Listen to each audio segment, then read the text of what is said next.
Here are 11 micro habits and the science behind them, with an implementation plan. Perspective plans with new videos and podcasts weekly. Join our Patreon at patreon.com/perspective plans for exclusive videos and more. Visit perspectiveplans.com for all of your planner and stationery needs. Only at Perspective Plans, helping you plan for what's to come. Hey there, I'm Christina B. Rising, and welcome to the Perspective Plan Show. Here I help you boost productivity and stay organized to help you handle whatever life throws at you. Don't forget to subscribe for new videos and podcasts every week. You can also shop for workbooks, printables, and stickers at perspectiveplans.com. Thank you, patrons and channel members, for supporting this show. Now let's get into this episode. The 3 steps to putting micro habits into practice. Step 1. Start with a goal so tiny it's embarrassing to fail. Want to get better at public speaking? Start by talking in front of a mirror for 5 minutes a day. Want to work out? Try 1 push-up a day. It's about showing up consistently, no matter how small the effort. This builds the identity of someone who shows up every day, which is key. Step 2. Build a habit loop. James Clear's Atomic Habits teaches us habits have 4 parts: cue, craving, response, and reward. Cue, something in your routine that triggers the habit. Craving, the desire or motivation to act. Response, the habit itself, make it tiny and doable. Reward, something positive to reinforce the habit, whether it's a mental yes or taking a habit tracker. For example, cue, pouring your morning coffee. The craving is wanting calm before the day. The reward is feeling peaceful and checking off your habit. Step 3, reflect and adjust. Consistency isn't enough. You need to reflect. Weekly or monthly, ask yourself, can I maintain this habit easily? Is it moving me toward my bigger goals? Are there blockers I can remove? Is the reward still motivating? Use a habit tracker or even a journal to keep yourself honest and intentional. Adjust the habit as needed. Maybe increase your journaling from 2 minutes to 5 once it feels good. That's progress. Here are the 3 steps. The 3 steps to putting micro habits into practice in your everyday life. A detailed step-by-step approach on developing micro habits is provided below for your convenience. So let's get going. Tip 1, make a daily task list. Start your day or wind down the night before by creating a simple, clear task list. Jot down everything you need to do. Then take a moment to prioritize label tasks as urgent, high, normal, or even low priority. This small step helps you stay focused on what actually matters instead of reacting to whatever shouts the loudest.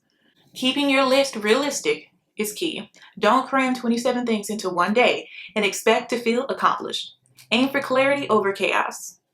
For a digital boost, use tools like ClickUp, Todoist, or even Notion that can help you organize, automate, and even set reminders so nothing slips through the cracks. Whether you're managing work projects, life administration, or just trying to remember to eat lunch, having a daily task list gives your day structure and your brain a bit of a break. Tip 2, delegate 1 simple task daily. You don't have to do everything yourself, seriously.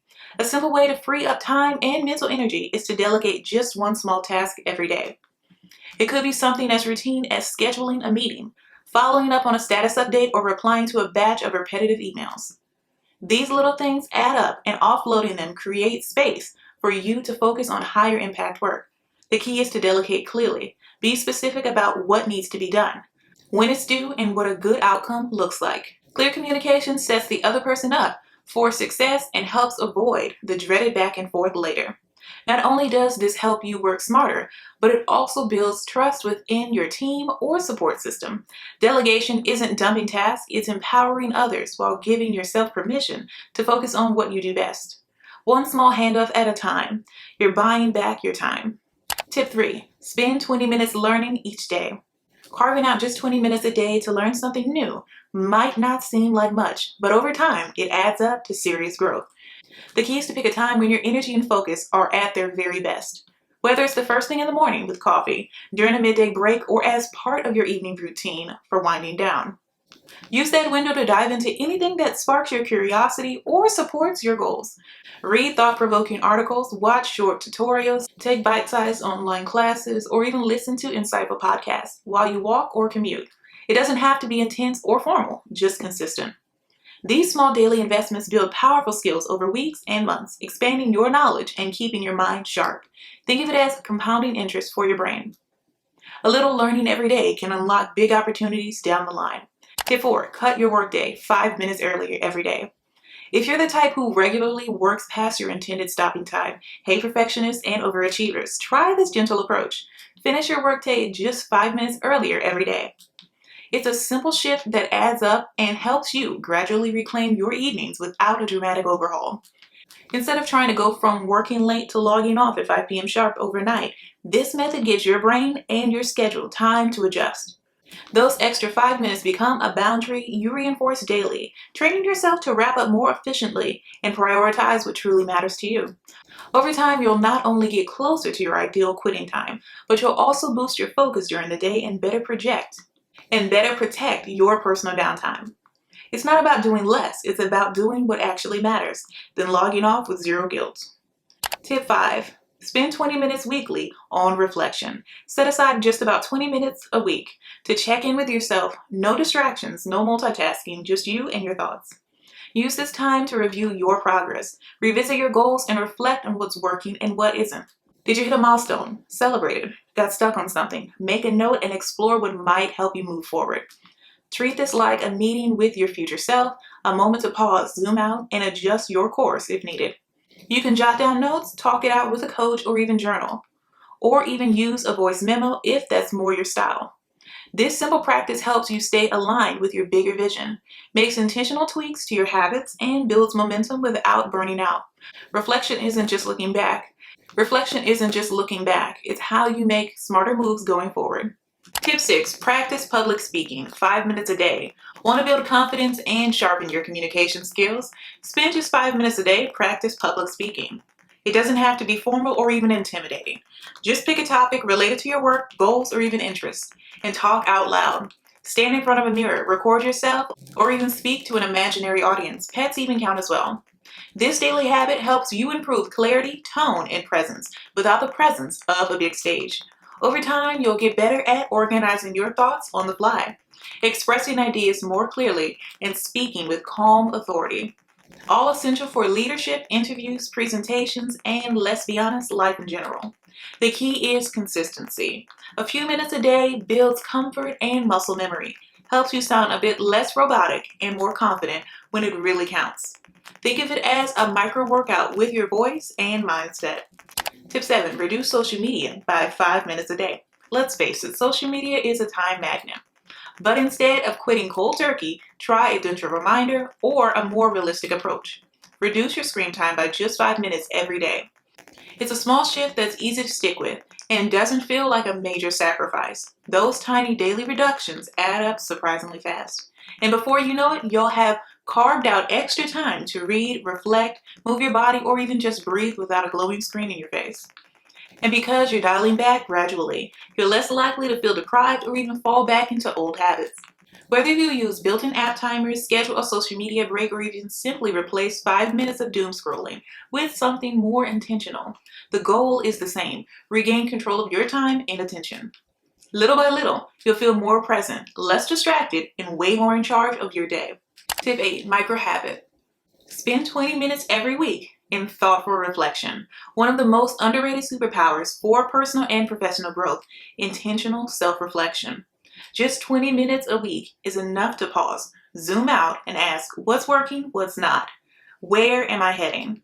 This habit helps you course correct before you're way off track. It's like giving your brain a weekly tune-up, checking the map before you keep driving. Ask yourself, am I regularly meeting my goals? If not, what's getting in the way? Are the habits I'm practicing actually moving the needle? Do my current goals still align with the kind of life I want overall? Schedule it. Seriously, put weekly reflection on your calendar. Use that time like a weekly reset to celebrate small wins. Identify what's slowing you down. Realign with your bigger picture. Whether you journal, use a habit tracker app, or just think quietly with your coffee, this tiny ritual can unlock massive clarity. You can do anything but not everything, David Allen. Accept and embrace small habits for growth. If you want to boost your health, productivity, and self-confidence, both at work and in life, micro habits are where to start. The trick? Know your big goals, then break them down into tiny daily actions that inch you closer to it. But don't rely on willpower alone, because let's be honest, that runs out fast. Build a system that helps you track and reflect on your habits. As James Clear says, the purpose of setting goals is to win the game. Your system, that's what keeps you in the game. Micro habits are powerful because they turn big changes into manageable steps. No need to wait for motivation to strike, just show up consistently, even if it's for only a few minutes. Remember, those small wins add up and create lasting momentum. So whether it's a habit tracker app, a daily journal, or a weekly self-check-in, find your system and stick with it. That's how you keep growing, improving, and moving forward, one tiny habit at a time. I just want to take a moment to thank our patrons and channel members. This episode would not be possible without your support. Thank you. And if you would like to support the show, visit patreon.com/perspective plans today. Thank you so much for stopping by and pressing play. I truly appreciate it. Let me know down below in the comments or your podcast review what tip you'll be using. Keep planning for what's to come, and I'll see you in the next episode. Bye.